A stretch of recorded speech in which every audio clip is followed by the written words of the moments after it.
Hello everyone, this is Mark with PRGI.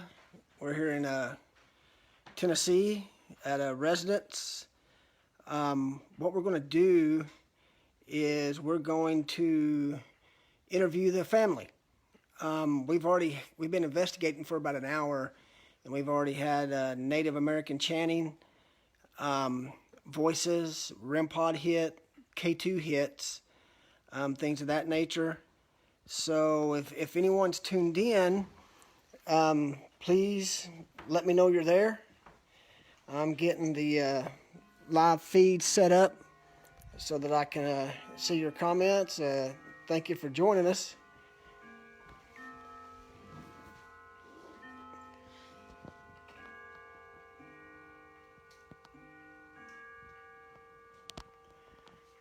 See, we got a couple of people.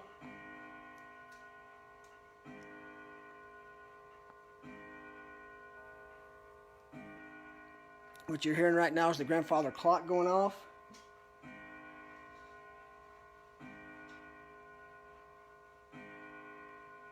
We're still getting things set up here. Give me just a minute.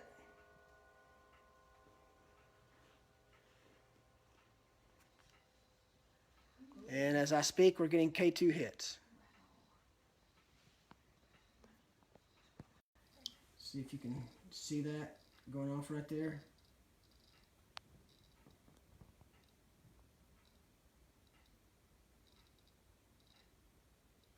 And I know it's not the phone because it wasn't going off until just now.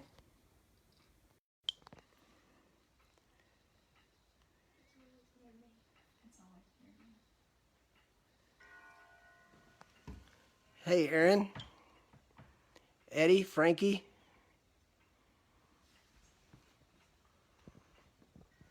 See several people logged on. Let me turn the volume down on this.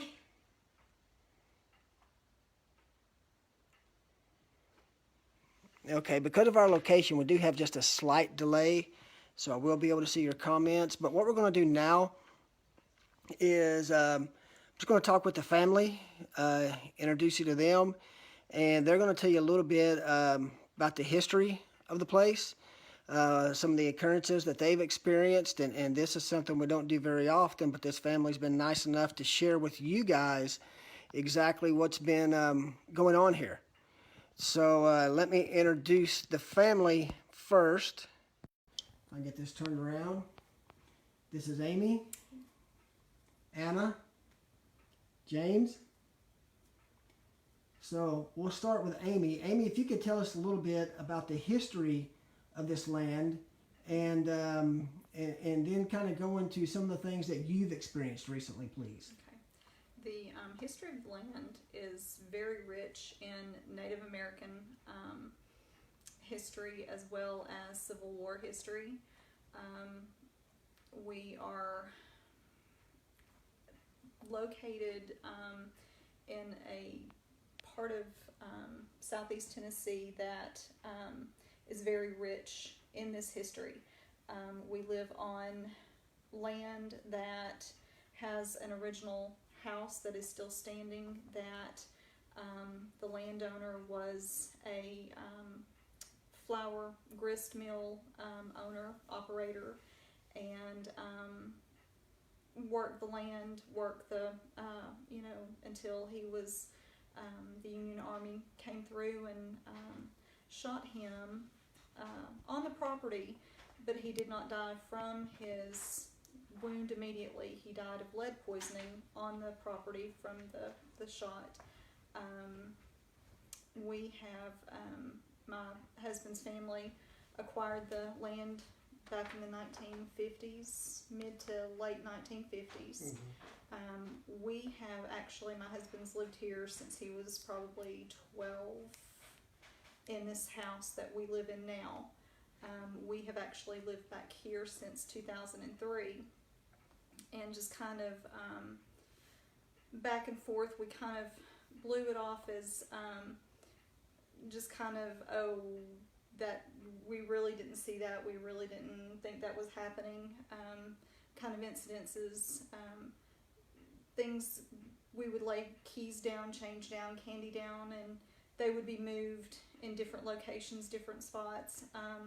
We would see shadows, hear running, talking, movement, and nobody else being in the house at the time where we were hearing the movements. And so we had people come out and kind of validate that we were actually not going crazy, that we were actually hearing and seeing things and having things happen.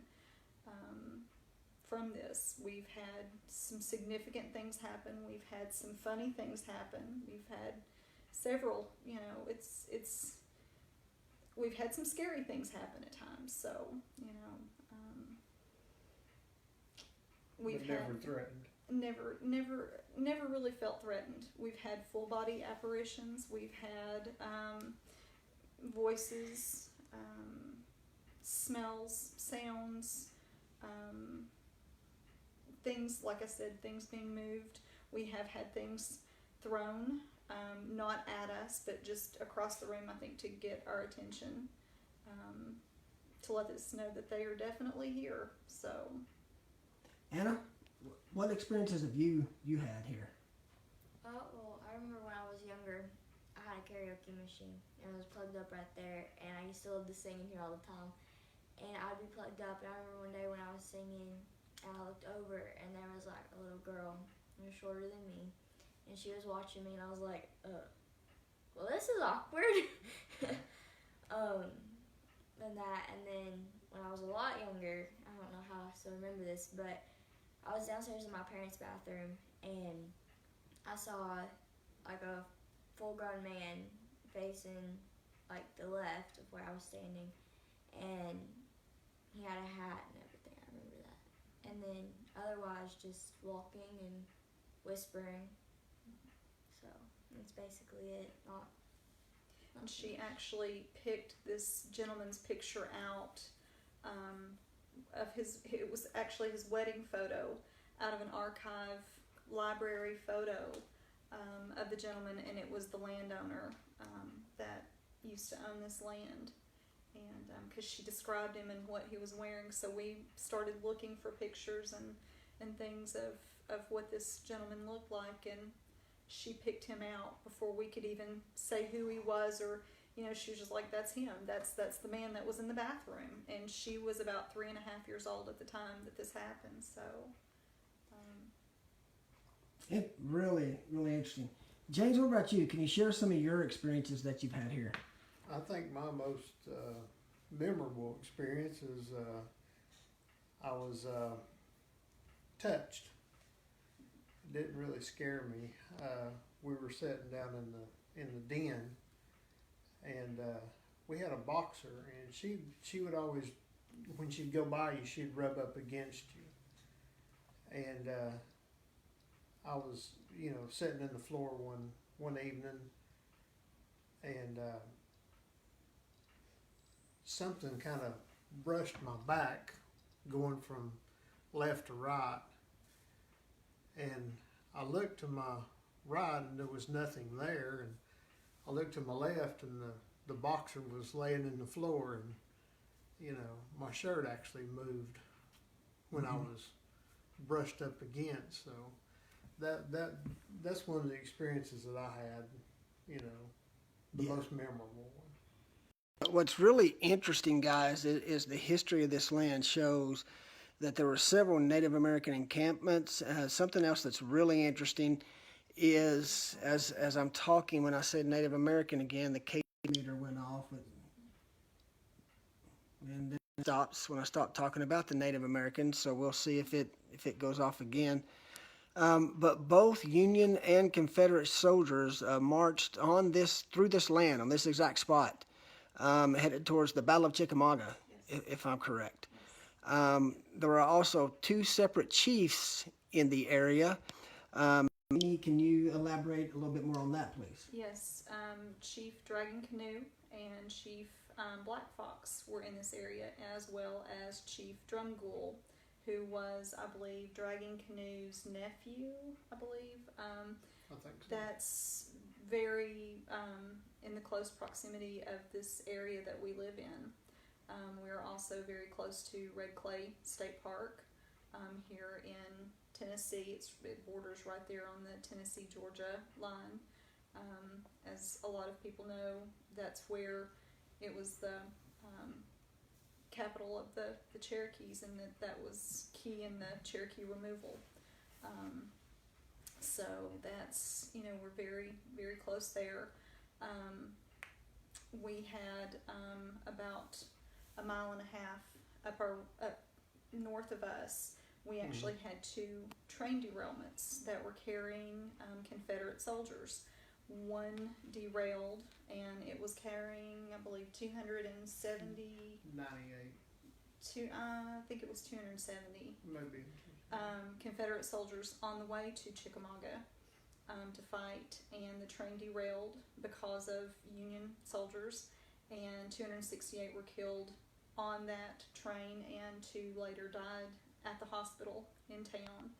And then I can't remember exactly the number, but there was a spy that actually commandeered that other train and caused it to derail almost in the same spot. And so we've had a lot of history happen in this area. What's really interesting as well is the family, if I'm not mistaken, has experienced paranormal activity for quite a while. Yes. It's not just all of a sudden. It's been going on for quite a while. It has been going on a very long time. My husband's dad, he said, looking back, he's kind of experienced things that he just kind of chalked up to, coincidence, or, it's just this or that, and, not really thought a lot about it, and, just really not give it much thought. And when we moved back down here in this house in 2003, that's when, we really started having things happen, and it was like, okay, we're really not going crazy, so what's going on, and So what's also interesting regarding the family and this house is again, with all the Native American and Confederate activity here, we have already gotten some interesting things going on. As I mentioned, I posted earlier, we've had Native American chanting, and I want to show you what we have set up here. We have 2 feathers, a totem, a cigar, as well as the red flashlight. And now the flashlight has not gone off all night. I'm going to walk you around and show you what else we have set up. We have the K2 teddy bear called Boo Buddy set up here. If anything gets near it, the EMF detectors will go off. You'll see the hands and feet light up. We have a glow stick set up here because of reports of a child also being seen. Man, woman, child, basically the whole gambit has been seen here. I'm going to walk you through, show you a few other things, and as I do this, once again, the K2 meter showing some activity here on the table. Wasn't doing that just a minute ago. So it's almost like every time we started, even before we started the live, every time we started talking about them and not to them, we've gotten activity. Okay, so what I want to do is I want to take you through the house and show you the other equipment we have set up, and then we'll go lights back out and we'll run some EVP sessions and see what we have. So here in the kitchen area is where the man was seen. What you see here is a temperature gauge. You'll notice if something gets close to it, it'll turn red if there's body heat, or it will turn blue if it's cold, a cold spot. We also have a K2 meter set up in here in the spot where the man was seen. We have a plasma ball. For those of you who don't know, and we highly recommend this for other teams to try, the plasma ball does kind of charge the air. It gives off energy so that these energies can draw on that to manifest. As we walk down the hallway here, I believe Marty is in the child's room. I know you can't see much right now, but we have Marty sitting in here monitoring the SLS camera right here.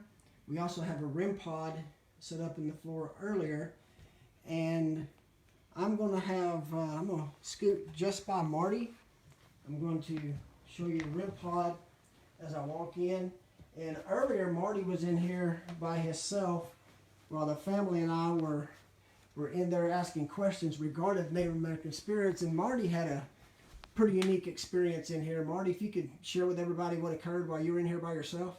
I was getting touched in the face. It was like somebody was messing with my beard as the questioning was going on. So, and then at one point the REM pod lit up. Normally the REM pod will only light up when something gets close to it. As you can tell, nothing is happening now, but as you get closer to it, the REM pod will light up.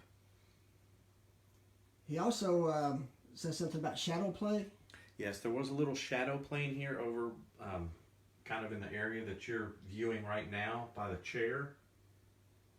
A little bit there, and then while Mark was in here at one point, we were sitting in the kitchen and saw a flash of light in the hallway that we can't quite explain. We had a periscope sitting in the hallway, but it wouldn't have shown that high up on the wall. So we're not quite sure what the flash of light was, especially since everything was dark.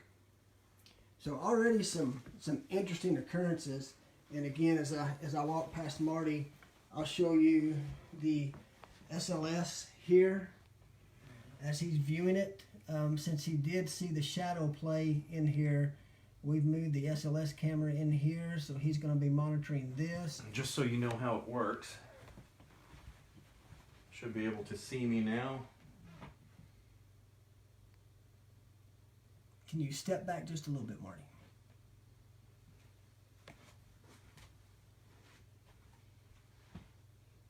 So you see what it'll do is it'll map him like a stick figure. And if something walks up beside him or something appears on the SLS, you'll be able to see it just as we see it. And then the REM pod, you'll notice as we get close to it, lights up. And then we have our periscope back here.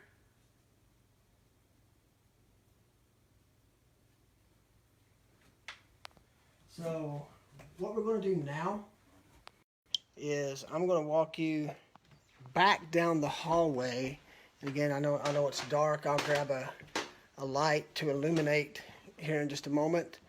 We're going to go in here and we're going to do something again that we normally don't do a whole lot, which is we're going to have the family run an EVP session and see what kind of responses, if any, what kind of activity they may receive. We are going to ask more on the Native American side, as well as try to see if we can figure out who the man and woman are. And then probably towards the end, we'll ask about the child. So I'm going to walk this way just a little bit. Again, I know it's dark, guys. I apologize. Getting our ambient light set up.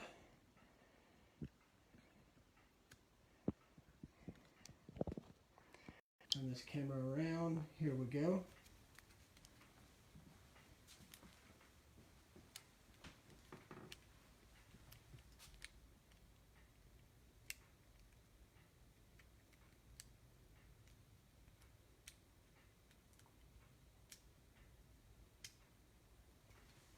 So I'm going to walk this way, and I'm actually going to sit in the chair that the lady was seeing, and we're going to let the family ask some questions and see if they get any responses.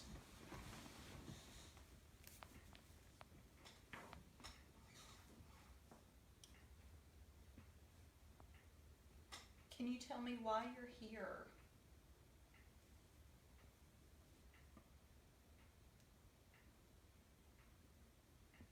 It's okay if you want to come and sit in the chair.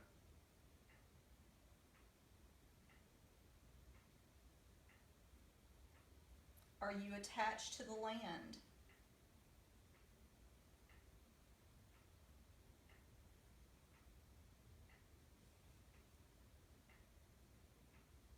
Were you here with the Native Americans?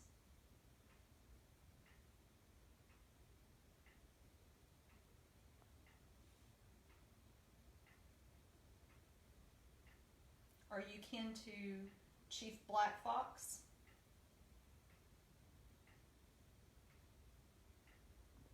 What about Dragon Canoe?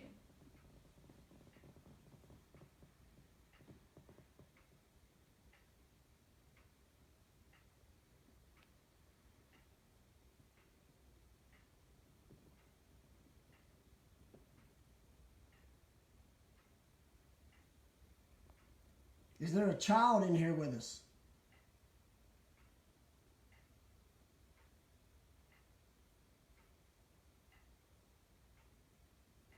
What kind of games do you like to play?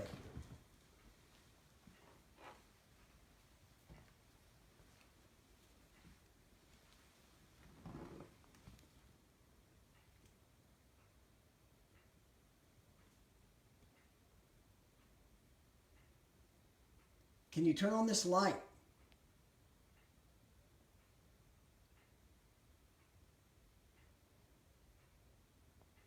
Do you want Annabeth to go play hide and seek with you?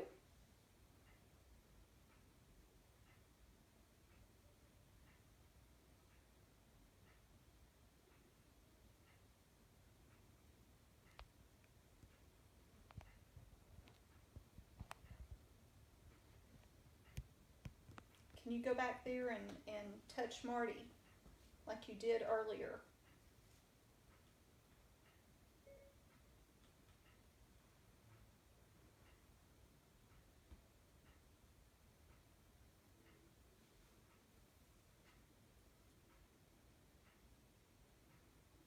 Can you tell us your name? Did I drop the flashlight?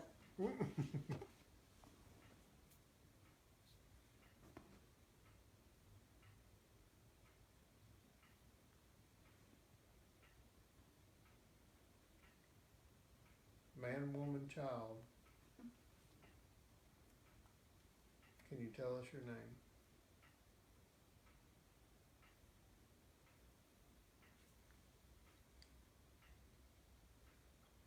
Do you like being here?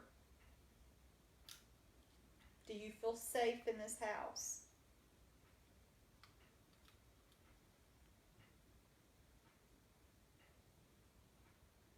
Thanks, Susan. Hey, Amanda. Trent Bailey asked if we felt any change in temperature. Amy, if you would explain what we felt earlier in the chair here, where she witnessed a female apparition sitting. Yes. So if you could explain actually what occurred about an hour and a half ago. Yeah, we were going around closing the blinds and walked over to close the blinds behind the chair. And as I reached across, there was a great big difference in temperature there. There is a register behind the chair, and however, there was no air on at the time, fan blowing, nothing. It was completely off. Everything was off. So yes, we have experienced a drop in temperature over at that chair. My daughter was actually sitting on the couch where I'm sitting, and I was sitting where she is a little after that, and she felt on her right arm a great difference in temperature. So yes, we have felt temperature change greatly in this room.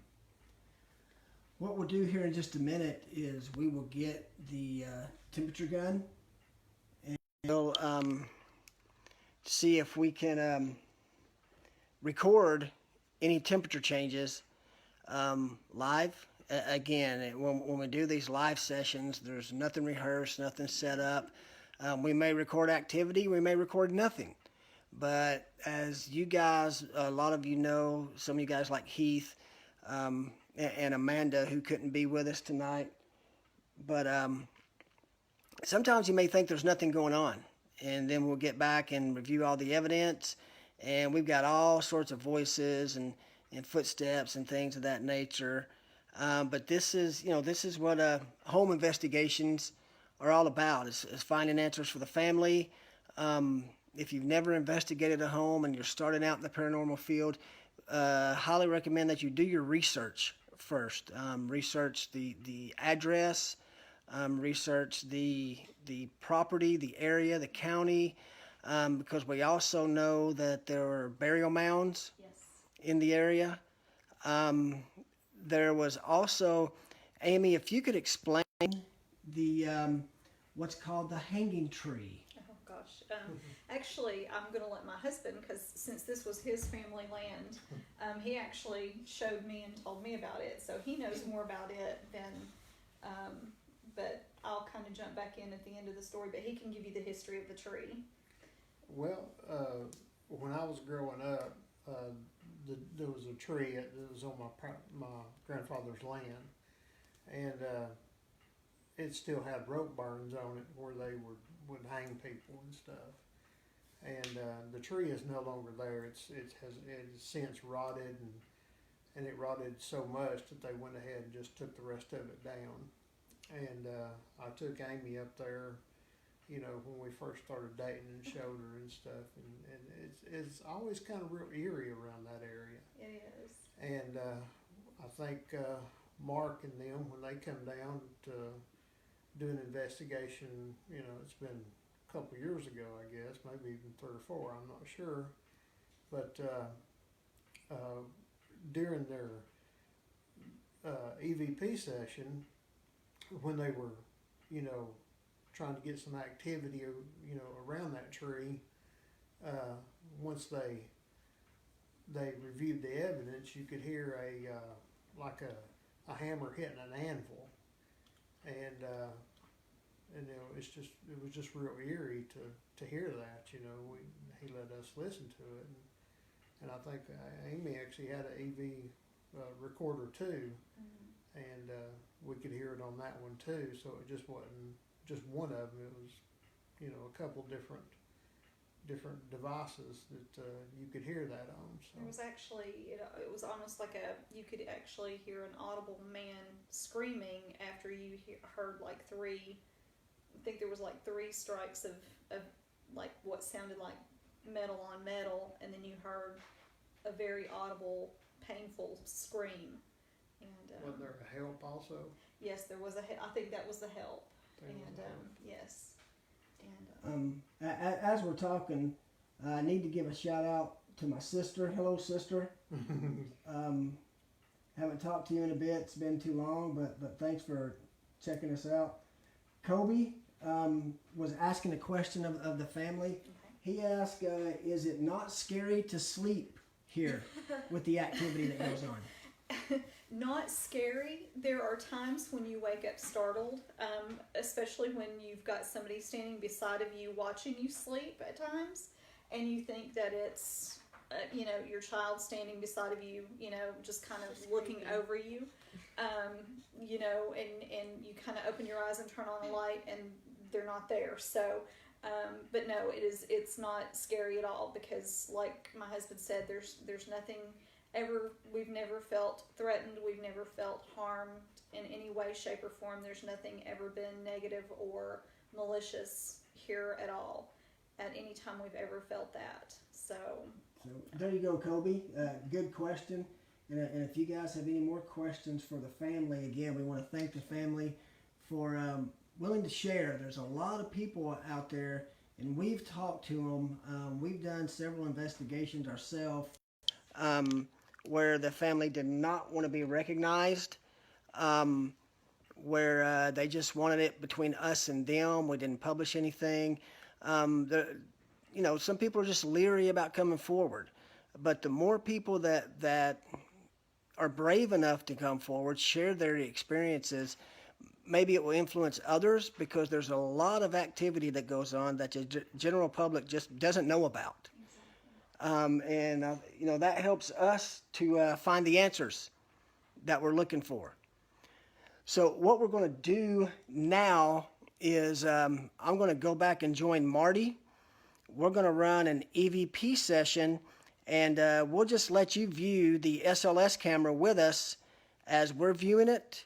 We're going to leave the family in here alone, which they're fine. They live here. Again, as Amy said, there's nothing harmful here.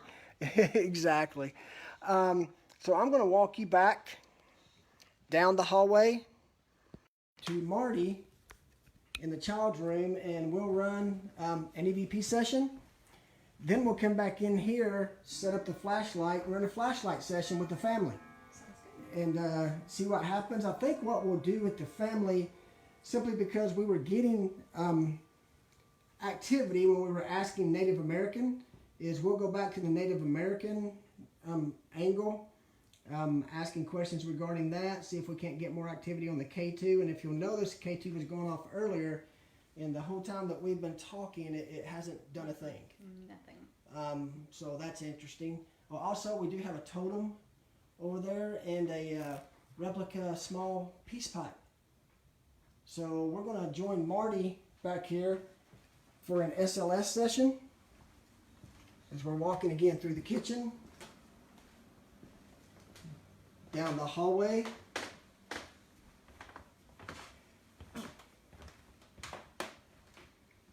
Marty, when you finish, let's run an EVP session in here with the SLS. Yes, actually right over there behind the temperature gauge on the cabinet against the bread box.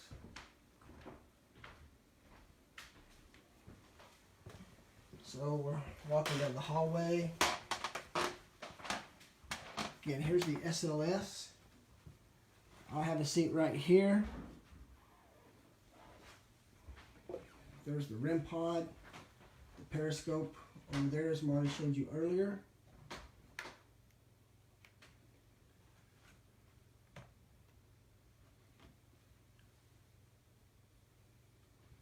So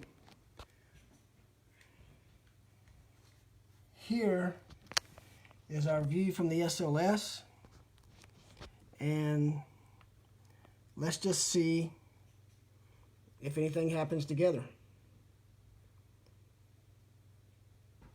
If there's someone in here, can you show yourself, please? Can you go over by that light?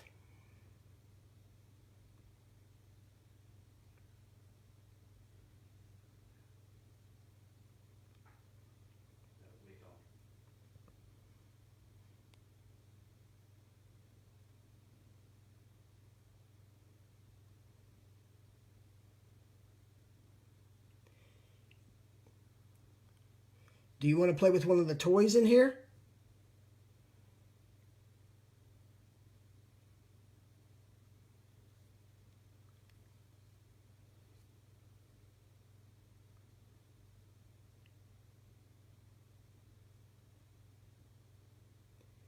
If you get close to that light that's in the floor, not only will we be able to hear that you're here, but we can see you.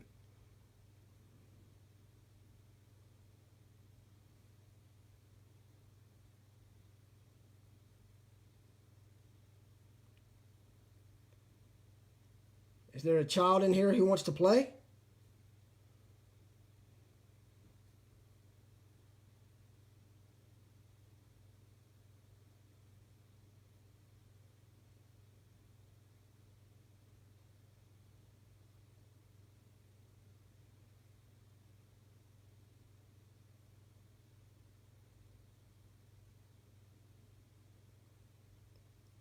Can you tell us your name?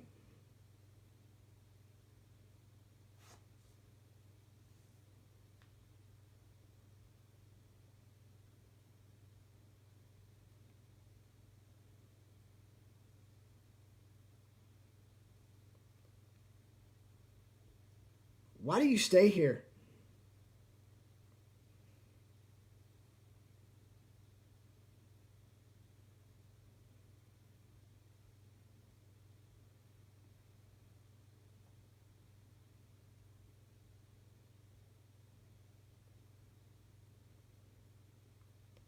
Are you attached to the family?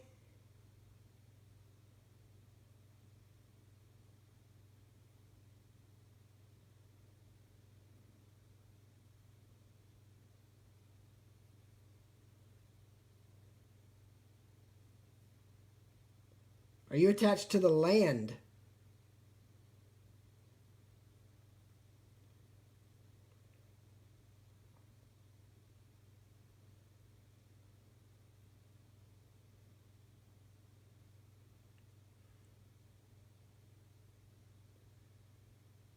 Are you of Native American heritage?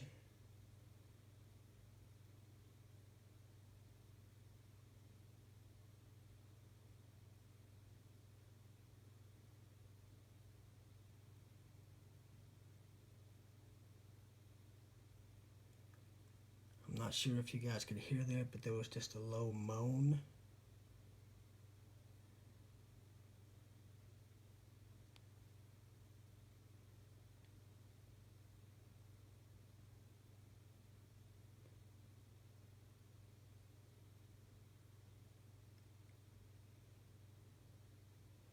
Can you do something to let us know you're here?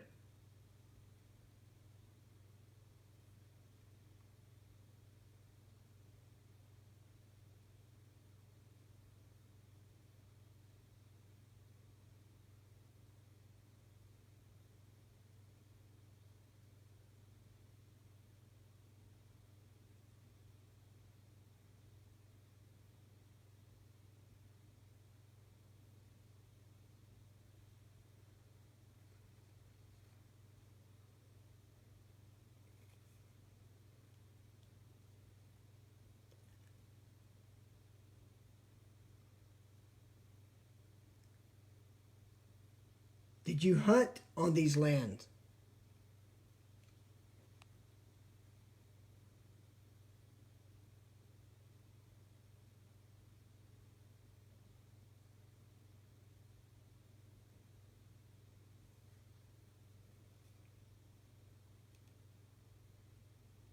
Did you die on this land?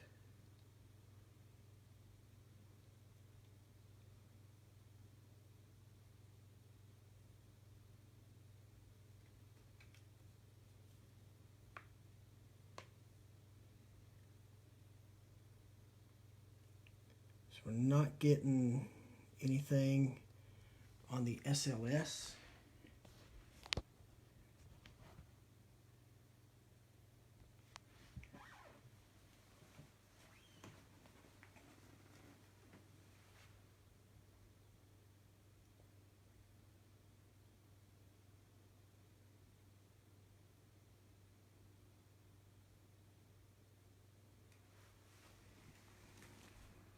Sorry guys, for some reason your questions are coming in late. Man, that sometimes happens on investigations, as some of you are very familiar with.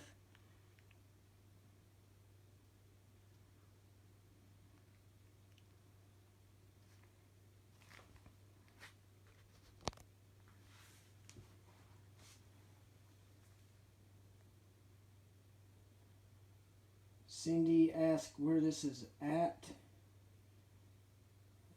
We're in Cleveland, Tennessee. We're not going to say the exact location since it is a private residence.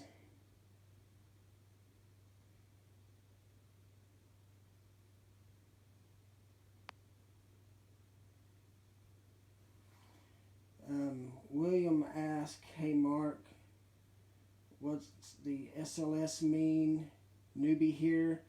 The SLS camera, basically what it does is it takes photographs and pixelates it.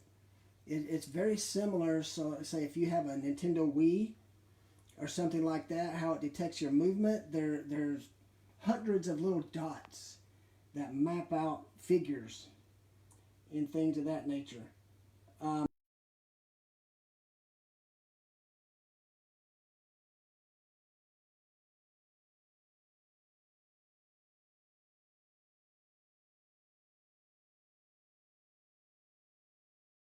What the SLS camera does. Do you want me to demonstrate? Yeah, Marty's going to demonstrate. Hey, I keep getting interference on the live feed. But William Marty's going to demonstrate the SLS for you so you can see what it looks like. So if you'll notice, it'll map out his shape. You can see the arms, the head, the legs, torso. So if any energy entity does show up, then it'll show up just like this. See Marty waving howdy? And we have had good captures. We had a really good SLS interactive session at Octagon Hall last month with Bear and his team with Night Stalkers, where something looked like it was on the wall with Bear, and he held out his hand, and it reached out its hand, his or her hand, and touched him. So what we're going to do is we're going to go back in here with the family, and we're going to focus an EVP session towards the Native American energy that resides here. We had some interesting things when you were talking about the Native Americans back there. Oh, Okay. please tell. The the K2 was flashing like crazy. It seems like every time we start talking about the Native Americans, the K2 meter does go off. We had just a little flicker there when I mentioned Native Americans again. There it goes again. So we're going to focus on the Native American energies for a few minutes and see what happens. I'm going to readjust this flashlight, see if we can maybe get some flashlight activity.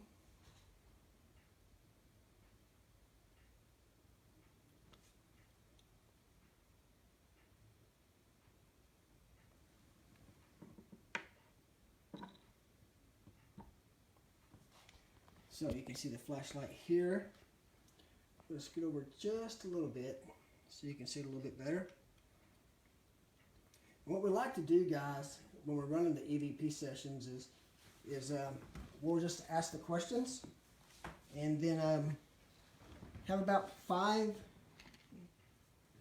to 10 seconds of silence to give any energy here time to respond to our questions. Were you a member of Chief Dragon Canoe's tribe?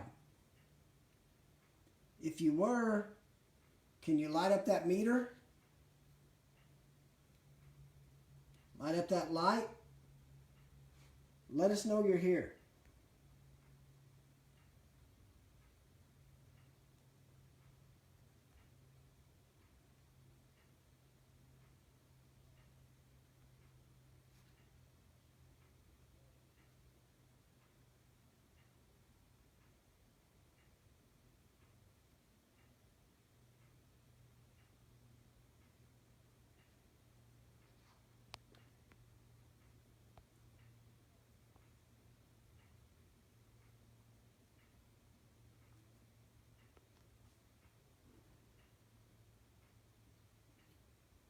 Are you connected to this land?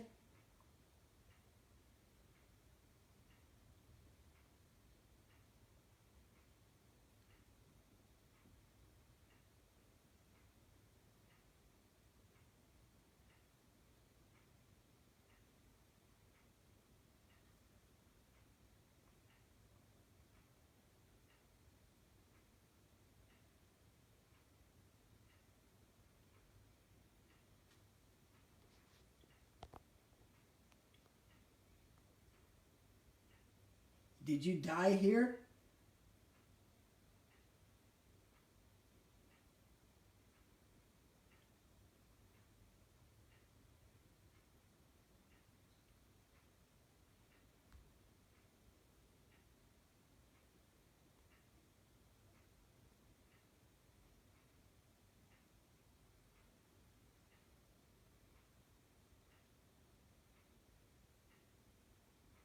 Would you like some tobacco?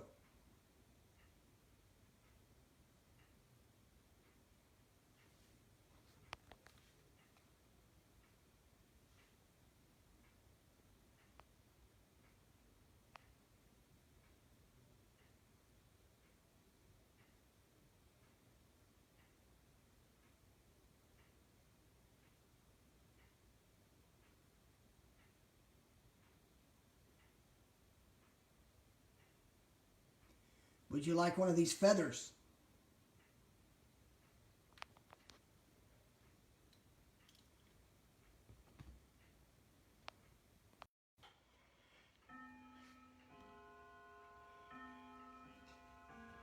For those of you who are not sure what the feathers were used for, let me grab one and I'll demonstrate. What they were used for, actually, by most Native Americans, besides the symbol of status, is they would put them in their headdress like this, just to the side, and it would actually shade their eyes from the sun while they were hunting. They were very particular about what kind of feathers they would use. Of course, owl feathers for wisdom. You can do your research. There was all different kinds of feathers. Most people are familiar with the Native American headdress that was full of feathers. That was used by different tribes. Not all tribes used that.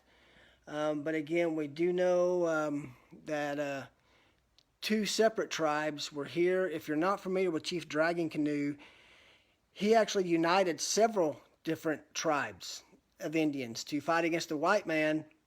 And as he was camping on this land, he actually ended up on the land, what is now Hell's Bar Dam and Marina.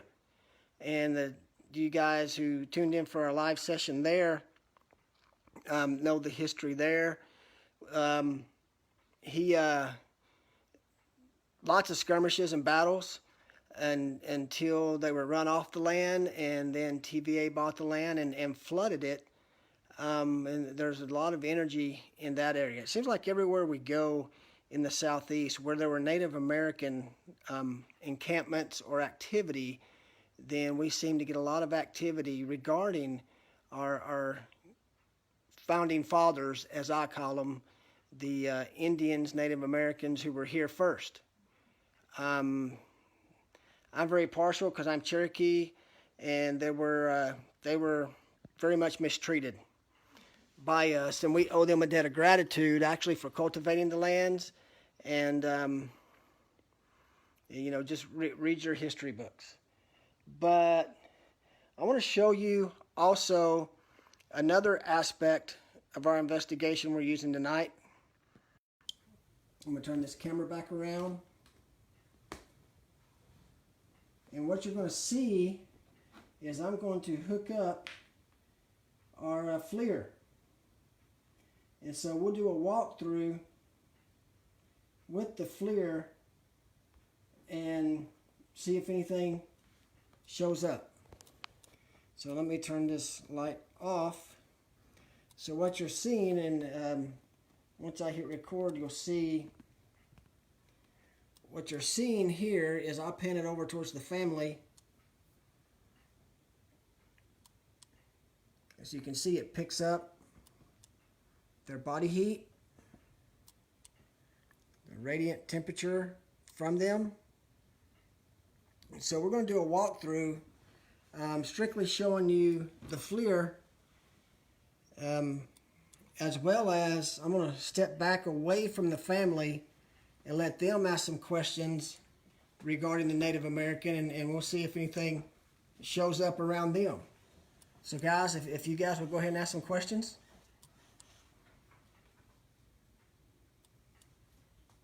Were you on this camp down by the creek?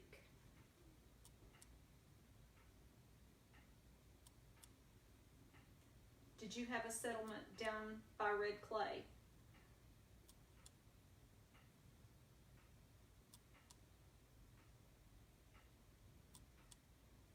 Were you run off from here?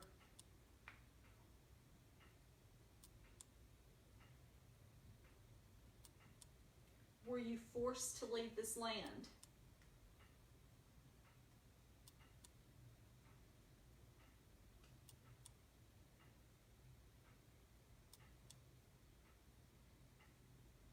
Did you fight with Chief Black Fox?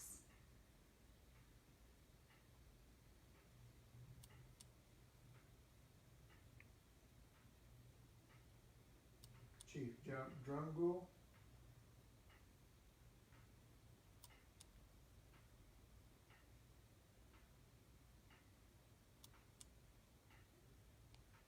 Did you die on this land?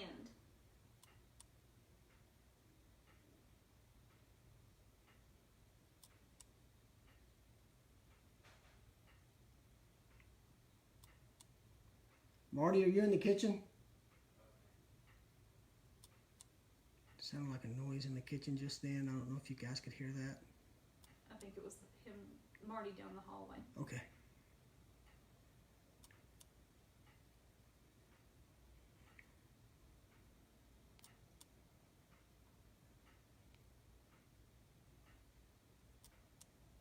The lady who sat in the chair, were you Native American?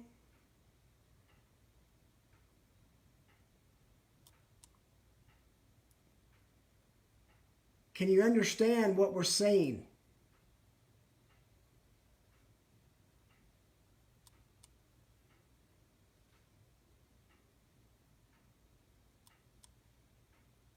Is it okay that we reside here on this land?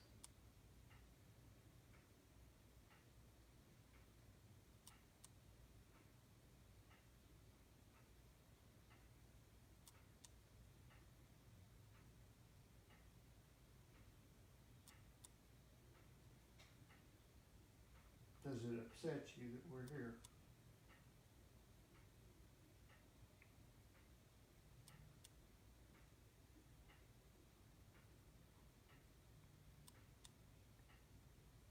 Do you like the way that they've treated this land?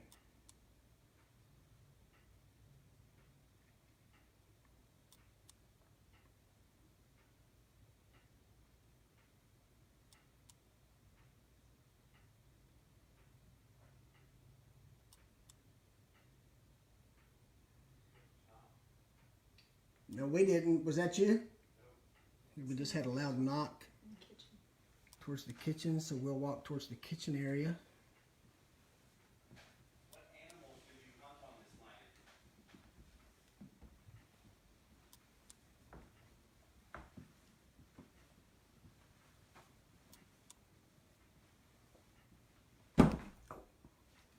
That's what happens when you walk in the dark.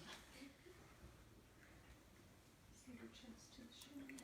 Were there many trees on this land?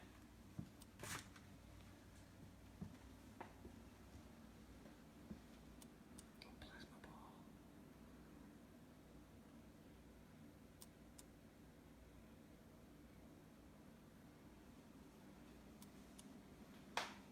Did you hunt deer?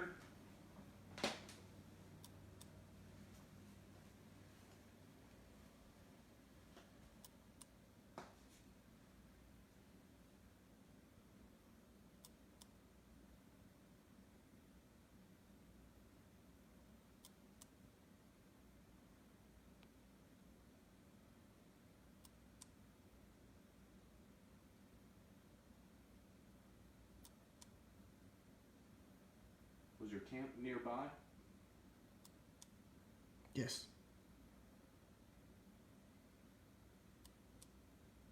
What?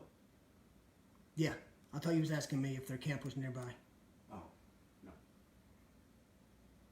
I'm not asking you anything. The things we have to put up with.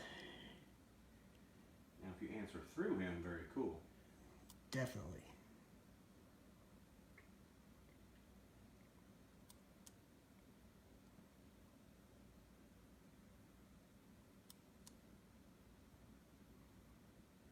What weapon did you use to hunt with?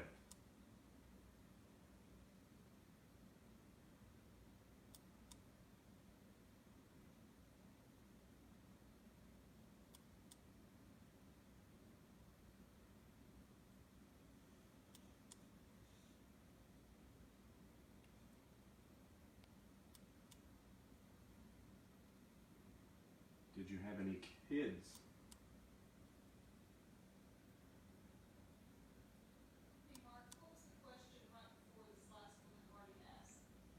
What weapon did you choose to hunt with? I don't know if you guys listening could hear that, but after Marty asked that question about the weapon, there was a hit on the K2 in the room with the family. Did you use a bow and arrow?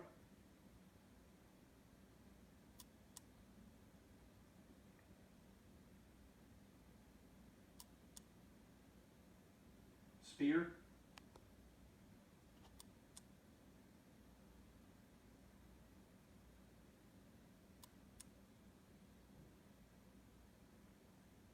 Did you track the animals?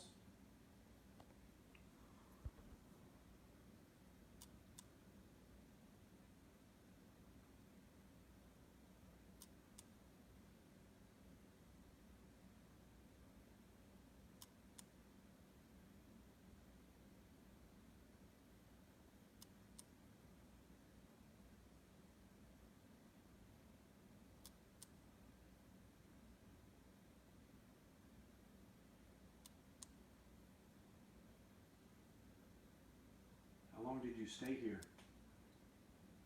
Did your tribe move and leave you here?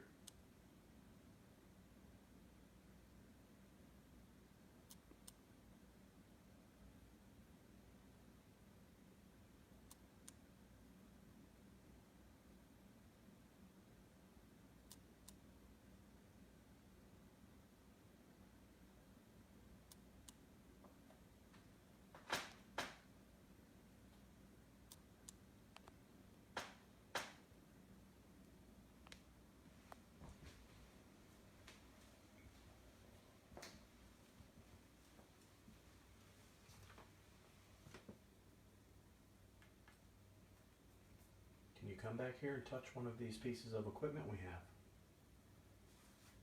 There's a black box in here. If you touch it, it will light up for us. There's two boxes in here. The one in the back corner will turn different colors, kind of like a rainbow if you touch it. The one on the floor will light up green and actually make a crazy noise. It won't hurt you, you know that. Can you touch it for us? Touch either of them?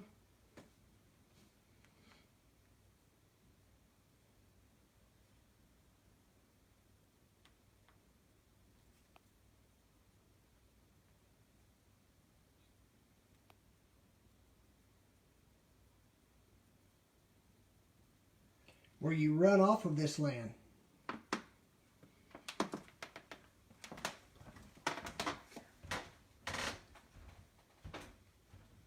Marty's going to move the plasma ball back here. Seems like we're getting the activity in this room as well as the living room where the family is seated.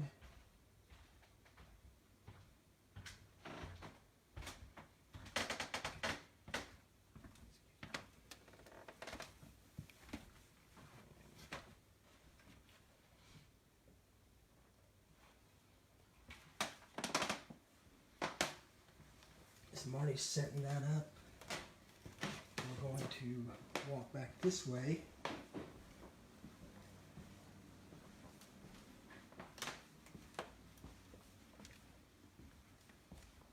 Back in here with the family while he's setting up the plasma ball. Our live sessions, when we do a home investigation, we like to get them a little bit shorter because we want to concentrate on finding answers for the family. As I'm talking, I'm just going to scan because you never know what might show up.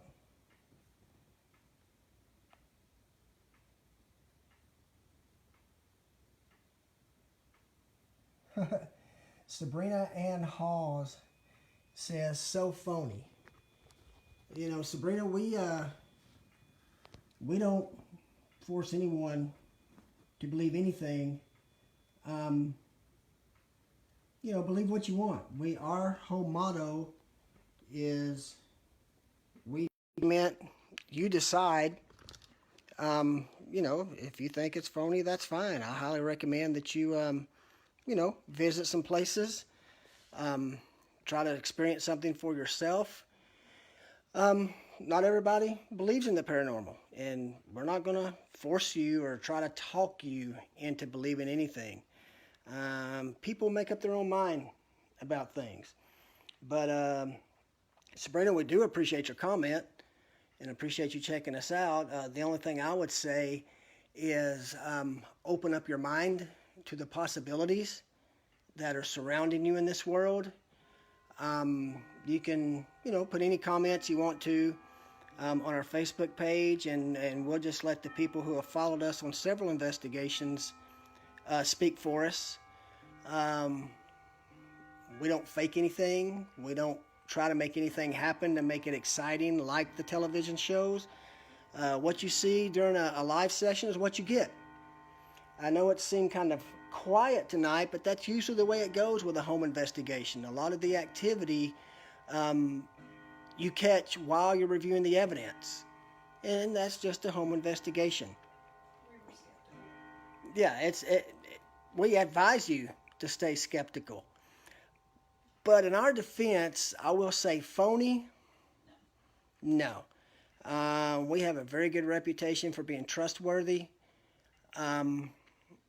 by all of our clients, as well as some of the historical places that we've been, some national places that we've been. But again, I'm not going to try to change your mind. You make up your own mind. We invite you to check us out on other live investigations and see what you think then. But the only thing I ask is keep an open mind. But you believe what you want to believe, and don't let anyone try to change your mind if that's what you think, except do be open to the possibility of things that we don't understand, that we can't explain. And I'll just drop it at that, because I don't think I need to defend anything that PRGI represents or post. Go look at some of our evidence that we posted. Feel free to ask any questions that you want. We welcome all skepticism, questions, just however you feel. That's fine with us. That's your choice, and so we encourage you to make your own choice. All right. So with that being said, again, guys, I know this has been a short live session, but on home investigations, we are going to keep them shorter because we are trying to find answers for the family. So I'm going to sign off so that Marty and I can get back to work for the family. We will continue to post updates as things happen. Sabrina, if you want to, continue your conversation with some of the people who have followed us on other investigations, hey, please do so. But I would just ask that everyone, when you're debating the paranormal and what you believe and don't believe, do it with respect for each other, respect each other's views, whether you think it's phony or not, and just allow people to be who they are. I would just like to say, Sabrina, thank you for the comment. We welcome all comments. For those of you who do follow us, thank you guys for your loyalty. You know who we are, you know how we represent ourselves. And with that being said, we're going to go to work for this family now so that we can find the answers that they're looking for with the occurrences that have been reported and recorded by us in a previous investigation at this location. But thank everybody for tuning in. We will post our evidence shortly, as well as coming up in the next couple of weeks, we'll be posting evidence we've captured at other places, such as the Crime and Punishment Museum, of course, Octagon Hall, Waverly Hills, and Hell's Bar Down. We'll be posting evidence we've captured from there. But until next time, have a happy Halloween. Go watch the movie Halloween, my favorite movie of all time, original. So I can't wait to see that. And thank you guys, and we hope you have a good evening. We'll see you.